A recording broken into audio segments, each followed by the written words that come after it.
Hi everyone, welcome back to the channel. Today we are going to do a deep dive into one of my favorite recent projects, UMS or University Management System. This project is a full-fledged API built with Spring Boot designed to manage student records at a university. We will walk through how it works, dissect the code behind it, and see how to interact with it using Swagger UI.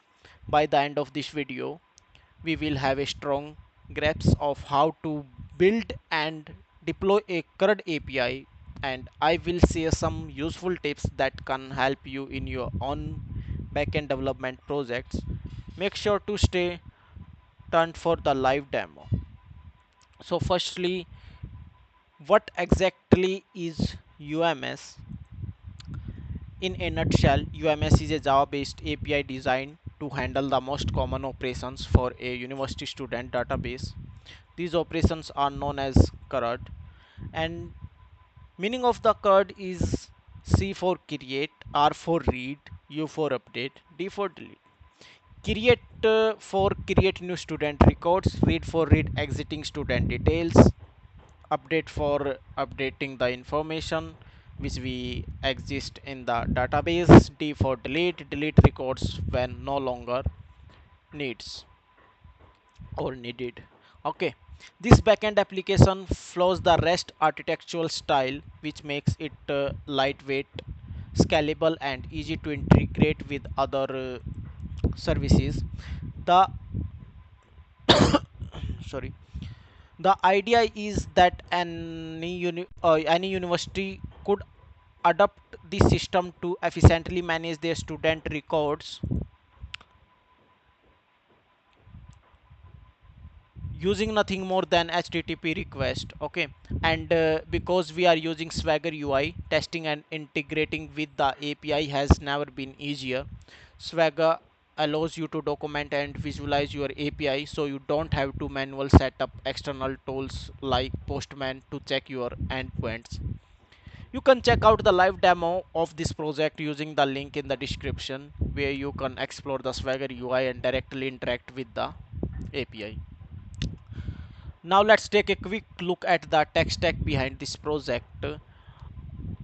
Tech stack is which we used, like language, which language I used, and which framework used, and what things I used to build this project. Okay, first, the core of this project is written in Java, leveraging the Spring Boot framework. Spring Boot is an incredible powerful framework for building standalone production grade Spring application with easy. And this framework comes with embedded web servers like Tomcat and provides simplified configuration, making it ideal for rapid API developments. And I used database, and for the prescience layer we are using MySQL, one of the most reliable and widely used relational databases. I used JPA Hibernate to handle the interaction between Java objects and the database.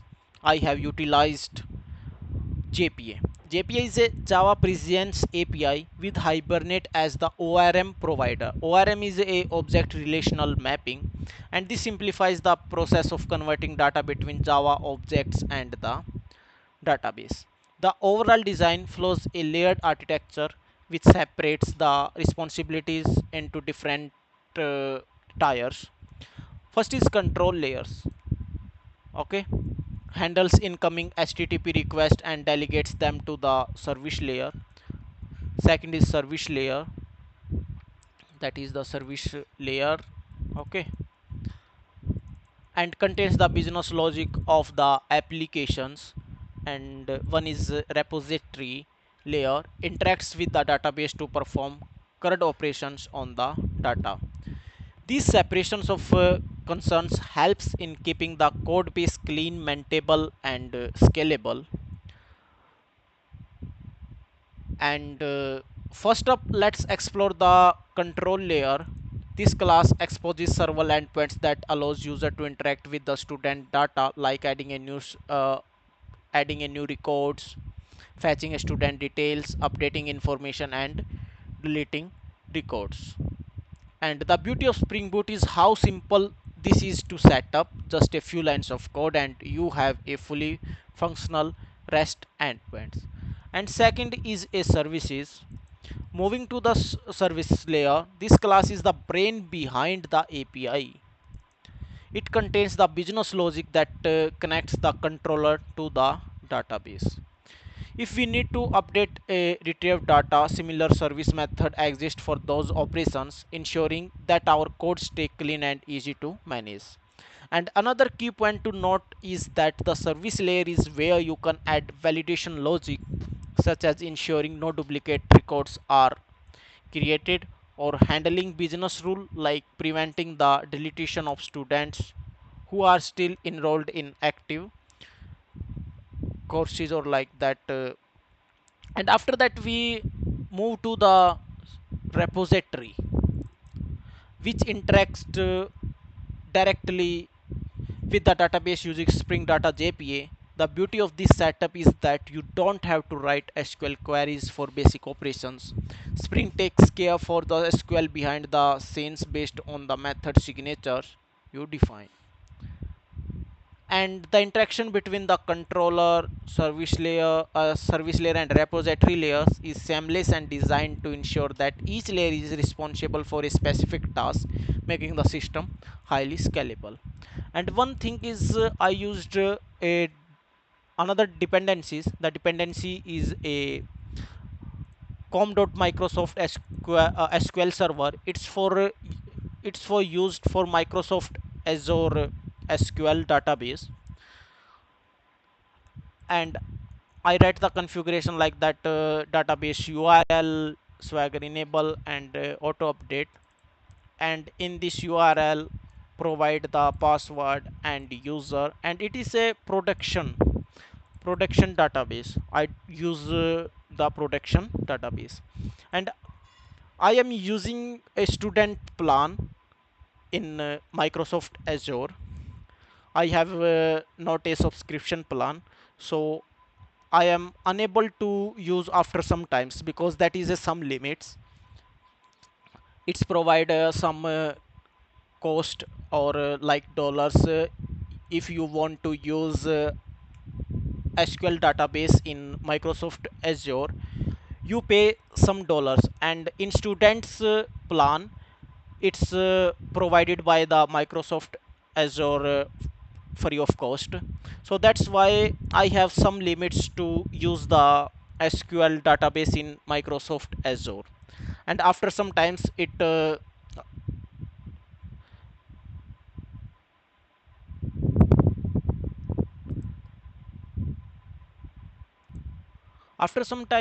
my subscription or students plan is expired, so i I am unable to use this deploy project. And if I click this project link which be provided by after the deployment, it is unuseful because after that click we cannot see anything. Okay, now we go to the next thing. Deploying this project was also strength forward, and I used Microsoft Azure App Service to host the application, which ensure it's accessible to anyone with the demo link. Now that we are discuss the backend, let's see how we can interact with this API using Swagger UI. First we run in locally, not go to the deploy link. First we run about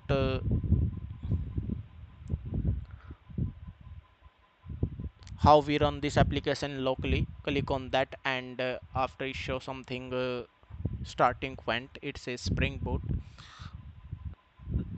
logo. Okay, that is Spring Boot logo. And it say that no JTA platform available, initialized JPA entity manager factory. And at last you see that start UMS application, and go to the browser and hit the hit these things: localhost 8080 swagger UI index.html. Not that. If you refresh it, it show the user interface of Swagger UI. And is these things, it's a interactive. interactive Swagger UI. You see the all things: update and record, create any record, get the record by registration number, get all records. Okay, first we run about that get the all records. Okay, first we click on get all the records, and after that try it out, and try it out that hit the execute button. And after that you see that I have we have one record, registration number, name, like that, and code is 200, sorry, and description. Okay, okay. And after that we create a new record, and for new record we click a record, create a new record and try it out, and enter the record here, that is 2. Name is chain, class is, I think, not say anything, mtech, batch is September 2024, and session or September 2024 to September 2028. Okay, and after that I hit the execute button, and after you see that request URL and code is okay, create successfully. That is great. Now we check it saved that in database or not. For that we check by the record registration number, get the record by registration number. Okay, try it out. Enter the registration number is 2 and execute, and after execute code is successful, 200. Okay, it's run successfully, and response body is registration number 2 seen like that, and code is project is working. And after that create a new record is also already create, get the record. Okay, after that hit the query, use the delete the record by registration number. Okay, try it out, and after the registration enter the registration number and execute it. It show the result deleted by IT. Now that is the simple interact Swagger UI which anyone used, and make it for if you want to show any good projects. And I say that one thing is deploy this project by the help of Azure App Service to host the application, and we have an accessible to anyone with a demo link. Anyone can accessible by the deploy link, or anyone use this Swagger UI. For that, that is my resume, and I have the project is like, and I click in live demo, and the live demo is a deploy link which we accessible for everyone. It takes some times. Wait.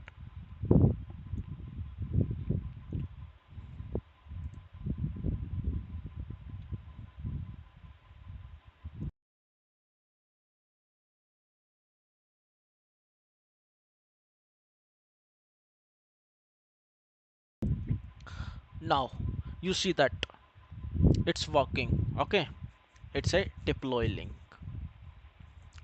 And some challenges you might encounter during deployment include in configuring the database properly in the production environment. For example, you will need to ensure that your MySQL database is securely hosted, and that your API can connect to its environment variables. Okay, so there you have it, a deep dive into the University Management System API using Spring Boot, MySQL and Swagger. We covered everything from setting up the architecture to deploying it live and testing it. I hope you find this video insightful. If you have interesting in more backend development tutorials, make sure to hit the subscribe button and enable notification, and drop a comment below if you have any question. Okay, and thanks for watching, and I will catch you in the next video. Thank you.